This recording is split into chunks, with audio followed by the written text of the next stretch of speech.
So ladies and gentlemen, welcome to a brand new news roundup video, and today we are diving around the place quite a bit. The first story of today is certainly interesting considering my previous news roundup and what I had to say about the delay with Lanterns. Well, it turns out that Warner Brothers Discovery released this shareholder letter which basically dives into DC Studios and when Lanterns appears to be releasing. And this looks to be some good news. So we're going to dive straight into that, some various other stories in this video. As always, the video is timestamped, so if you want to skip around, feel free to do so, but I recommend watching all of it to stay up to date with all of my takes. Check out my video that I uploaded yesterday, things that I want to see in Man of Tomorrow. I'd love your own input on what you would like to see, but let's get into what Warner Brothers Discovery had to say here, because it's certainly interesting, and now I'm kind of thinking like, damn,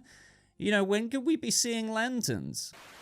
So when you specifically go to the DC Studios part of this shareholder letter, they say, importantly, with its first theatrical release, Superman, DC Studios marked a new era and critical first step on its 10-year journey to deliver fans a fresh and cohesive storyline across film and television, while bringing new heroes and villains to the surface. Building on Superman's foundation, upcoming DC Studios projects include Lanterns, which will debut on HBO Max in early 2026, Supergirl and Clayface, which are scheduled for theatrical release in summer and fall 2026, respectively, and Man of Tomorrow, the follow-up to Superman, which James Gunn is currently writing and will again direct. We remain incredibly excited about the momentum at DC Studios and its prospects to reconnect with fans and ignite the next generation of these beloved characters. I like kind of how they acknowledge what their major first step forward was with Superman. It's like not only to, yes, kind of try and make some money, obviously, but as I've been saying for ages, and many other people, that the first goal was to try and reconnect with fans, reconnect with the public, to, you know, get interested in wanting to go see a reboot after the previous universe kind of crumbled and died with the way that was handled. So Lanterns, ladies and gentlemen, is slated for an early 2026 release, which basically goes against what we explored in my previous video. Basically, The Hollywood Reporter at the beginning of October-ish put out something on their Heat Vision saying basically, that's it folks until Supergirl Woman of Tomorrow. So a lot of us were like, yeah, wait, what? You know, Gunn said that Lanterns should be releasing in just under a year, and he said that in June or July, so it's like, you know, that's before Supergirl. We had the Lanterns podcast email The Hollywood Reporter, and this is what I found interesting, and I cast some doubt on the whole thing. Because they said, yes, that's when, like, I'm paraphrasing here, but you're probably seeing the screenshot. Yes, we expect that's when, so they used the word we expect, or the words we expect. That didn't sit right with me because, you know, if you're a major trade kind of claiming something, stating something from a studio insider that you learned something about Lanterns, well, you wouldn't say we expect necessarily. You would kind of just say insiders told us. So yeah, I was a bit doubtful about it. I didn't want to get anyone's hopes up in my previous news roundup video, but hey, turns out, and this isn't me trying to blow smoke up my own arse here, I'm glad that my skepticism turned out to be right, because unless Warner Brothers changes their minds with the Lanterns release on HBO, then it should be absolutely going forward in early 2026.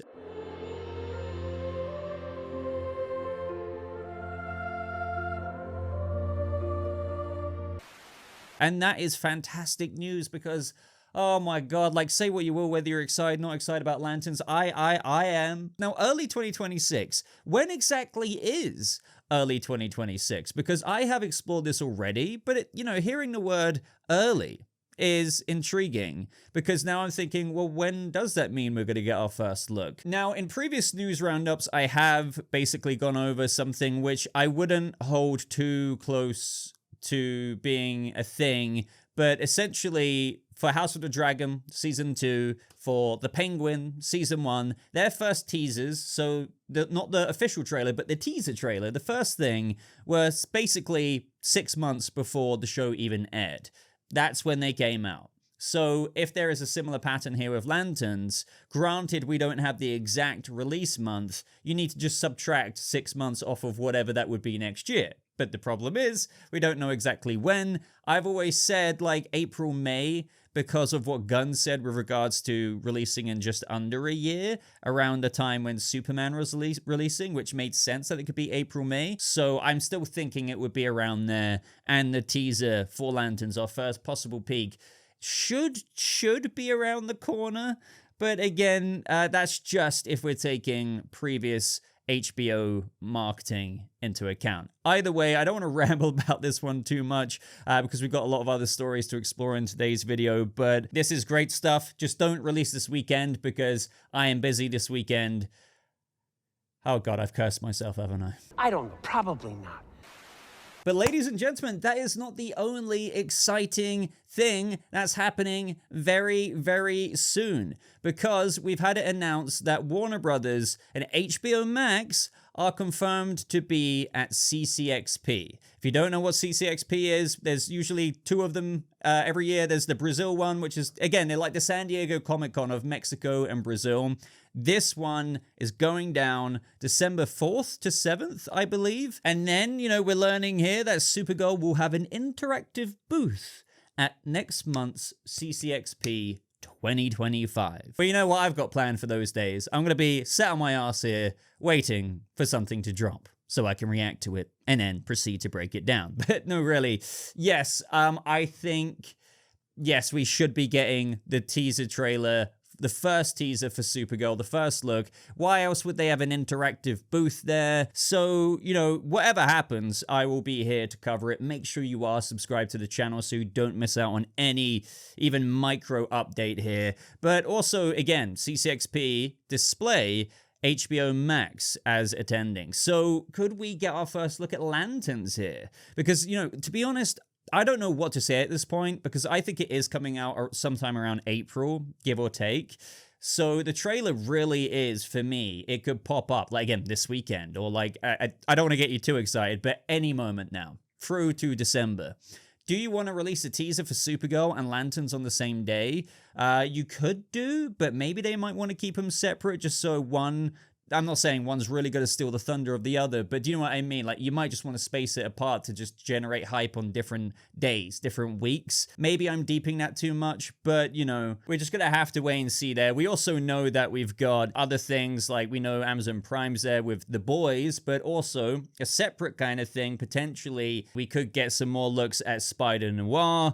Either way, an exciting time because finally we're going to start to get more marketing things, not just from the DCU, but from other things that we enjoy here, whether that's from The Boys to, you know, even Fallout and things like that. One thing I do just want to chuck in here, I have seen quite a few people say, hopefully we learn something about the Batman, DCU Batman at CCXP, kind of relating it to Machete's comments. If you guys remember where he says, oh, you know, I have to wait a couple, he's then rephrased it to a couple of months, and maybe that could have meant, like, I guess, by the time CCXP happens, I really wouldn't read into that, guys. I don't know what Andy Muschietti was really saying there. I'm not saying that I know something behind the scenes to kind of shut down. I just don't know what they're going to say about Batman, if anything at all.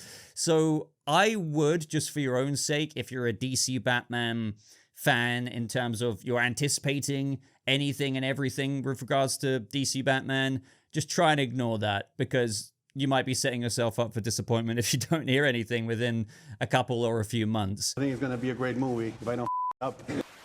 Now, also in the Warner Brothers call, David Zaslav said that the Batman 2 script is terrific. I know right now the only updates we kind of have are hearing about how amazing masterwork-wise the script is, thanks to Colin Farrell. But the reason why I wanted to bring this up as well is because we obviously recently had Luke Hull tapped to be the production designer, replacing James Chinland for the Batman Part 2. And he was the production designer on Andor. You guys already know my thoughts on this. I'm very, very happy with it. But if you go to Luke Hull's Instagram, well, as we know, they're in the thick of pre-production. And look, he is in Liverpool. And our gold. Like I know this is like proper like copium in terms of like I'll take what I can get. Like you got some chips over there on the table. I'm gonna start eating the crumbs that you've left behind. This is all we've got with the Batman 2. But seriously, obviously he would be, given that they're aiming to shoot in April, going into May. Matt Reeves still isn't like mega sure if it's gonna slightly bleed into May when they start production. Basically at the same time as Man of Tomorrow.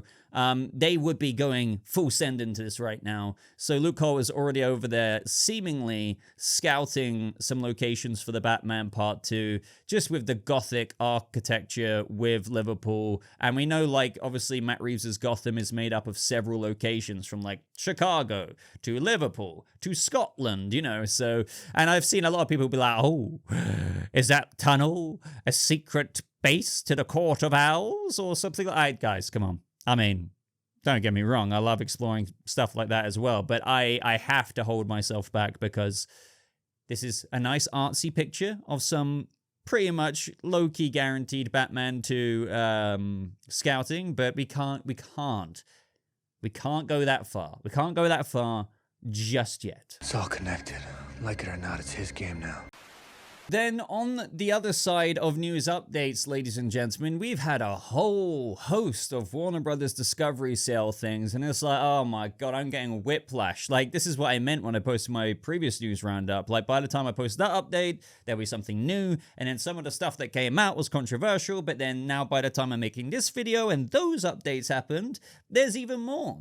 So, from home of DCU here, but like this is circulating everywhere, Warner Bros. Discovery will announce in mid to late December whether or not they will sell. So, we kind of have a expecting kind of date now to get some further clarity on, will Paramount be successful? Will Netflix be successful? Will this person be successful? And there is another this person, because we've got some news about that. If the Warner Brothers Discovery Board decides not to sell, Paramount has discussed a potential hostile takeover of the company, going directly to shareholders. So, like, this is where the messy stuff begins, because yeah, it's been an interesting thing. Like, we've had other reports come out with very recently, say from the Hollywood Reporter here, interestingly, Superman supercharges Warner Brothers earnings, but linear TV struggles push company to loss. So they were actually kind of bigging up Superman here and other movies in the box office, like Sinners and stuff, which projected their earnings. Like, oh, but like their TV stuff, their cable stuff, or whatever else isn't the attractive part, and if anything is dragging them down, which is why we are now hearing, lo and behold, NBC Universal is now in the process of attempting to acquire Warner Brothers. But guess what? Any potential offer will not include Warner Brothers Discovery cable assets or Discovery. Would only buy studio and streaming businesses, which I completely understand. Now, this is on the table just because, as we've talked about on the channel before, Warner Brothers in their letter said they're not only exploring a full sale, like the entire thing, but also selling off assets and individual pieces here and there. Basically, they're like, you know, whatever way you want to have me, I will listen if you have the money. So NBC Universal have apparently hired Goldman Sachs and Morgan Stanley to evaluate a possible bid, and they have access to Warner Brothers Discovery's financial information, just like Netflix, where you kind of want to poke around, get all this insight, to have this full preparation to go in with an informed offer. And so, given recent news from the whole Paramount Skydance planning to, well, I mean, I would just read it here from Variety. David Ellison, Hollywood's first millennial mogul, wants to rewrite the industry's DNA, building an alpha male skewing empire that some fear will entwine the studio's content more closely with MAGA messaging. There's talks of like AI, like it's just Paramount, I mean, like, there's so many issues that lie with this. Like, no matter what political side that you lean on, the idea of just movies being controlled in such a way with specific messaging, that's not good. And that's just a half of it. The way David Ellison repeatedly has stated that he wants to embrace AI in various meetings and whatnot, and have developed revolutionary ways to understand what consumers want by accessing vast troves of data. But like, either way, back to the point here. Basically, a lot of people are kind of thinking, you know, NBC Universal save us from Netflix and Paramount. Yeah, I kind of understand that take. Don't get me wrong. I think most people are in agreement that nobody really wants Warner Brothers to sell or split like what they're doing here. But, you know, is there a lesser of multiple evils here? I guess so. And Universal, I've seen a lot of people like that choice anyway. Obviously, I think Universal, I've said this before, I don't really need to repeat how I think no matter who buys Warner Brothers, when we talk about DC here, as that's a big thing here on the channel, I think that remains intact for at least a couple of years or so going into 2028. That's for so many different reasons. But, you know, I do think Universal will kind of really hopefully embrace the current status quo that Warner Brothers has set up with their creatives and whatnot. But furthermore, they will kind of not go down the path of like, you know, what has been coming out recently with Paramount's projected plans and what they kind of want to do with their whole like ideology on things and how, you know, that will impact movies politically, AI-wise, you name it. Now, let's not pretend that Universal might, you know, they're probably not going to be immune to AI because, you know, we're in a world where AI is kind of coming. But either way, they're not as kind of vocally gung-ho about it, I suppose. NBC Universal, let me know your thoughts on that. Don't forget, Netflix is still, you know, the shark in the water smelling the blood of that Warner Brothers is happy to put out there. We have here from the rep, though, that we are committed to protecting consumers and California's economy from consolidation we find unlawful. A spokesperson for the state's attorney general tells the rep. So this is like a... This is certainly interesting. This just got complicated. Now, the last couple of stories in today's video, guys, are some more general movie news.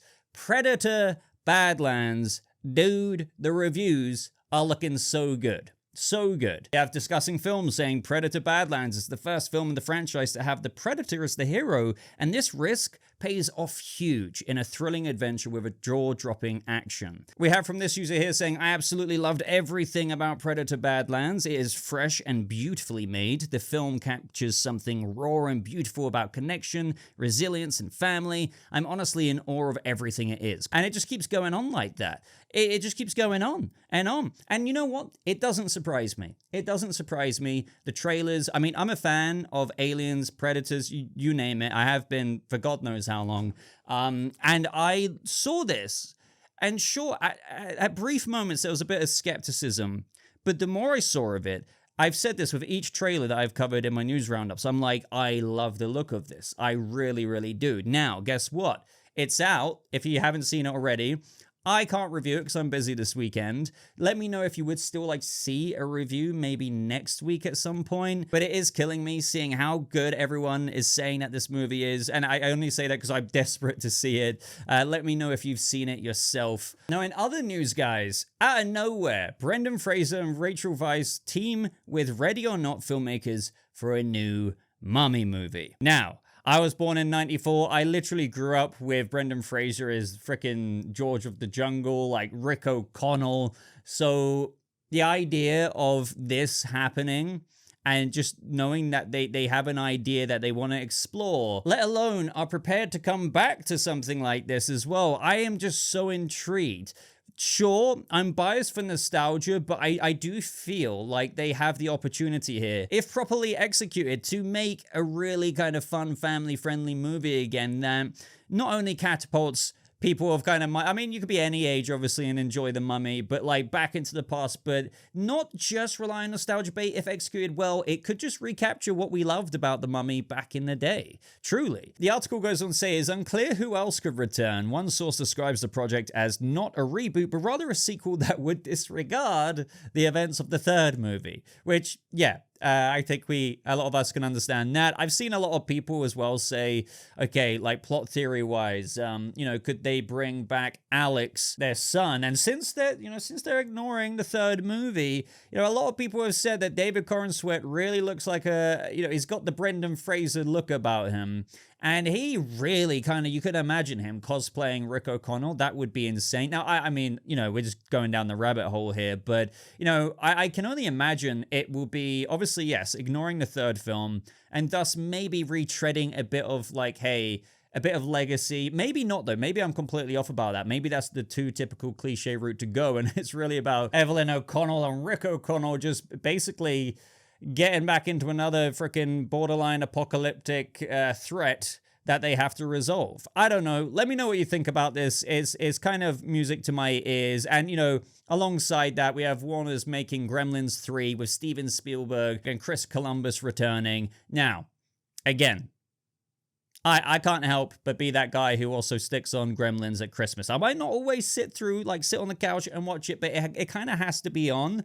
Like, Gremlins always, to me, it's such an interesting thing because it is so Christmassy to me, but it's also just nuts how that movie, you know, was quite R-rated, but like Once Upon a Time wasn't until they adjusted the age rating. The idea of bringing back Gremlins, I think, believe it or not, I don't know why, I'm more apprehensive about them pulling this off over The Mummy. I feel like with The Mummy, it's slightly easier to tell a story, maybe I'm wrong here, about kind of trying to recapture that magic, but also understanding, hey, you know, we're much later now. The actors are older. Like, you're not going to pretend to just be young Evelyn and Rick O'Connell. But with Gremlins, Gremlins is such a thing where, like, Gremlins are Gremlins. And so you need to kind of execute a story that is worth that other stab. And, you know, I know I say I'm apprehensive, but the talent involved is reassuring. The idea of Gremlins going schizo after midnight again, with also the directing duo behind this summer's horror hit, Final Destination Bloodlines, are teaming up with Columbus to write the new feature installment. You can kind of imagine like, how a new storyline could go with a bunch of Gremlins. As they point out as well, upon release, it will be the first Gremlins movie in 37 years. And I think that alone, like Gremlins, I think that will, depending on the marketing and things like that, I think that will attract a lot of people to just check it out. As for whether it will be another good kind of dark horror comedy, that remains to be seen. But I do feel like, you know, people like myself will kind of feel compelled to go see it. Let me know if you kind of resonate with that feeling. Let me know what you think of the idea of a Gremlins 3. But with that being said, guys, I've been rambling for long enough in this video. Let me know your thoughts on each and every topic down in the comments below. If you've got this far in the video, I'd greatly appreciate it if you hit that like button, maybe hit the hype button if you have it available. Not everyone does, so maybe double check. Apparently, it catapults my videos out there into the algorithm. But with that being said, I'm going to love you and leave you, so thank you so much for watching. I hope you have a lovely rest of your day, and I'll see you guys in the next video. Goodbye.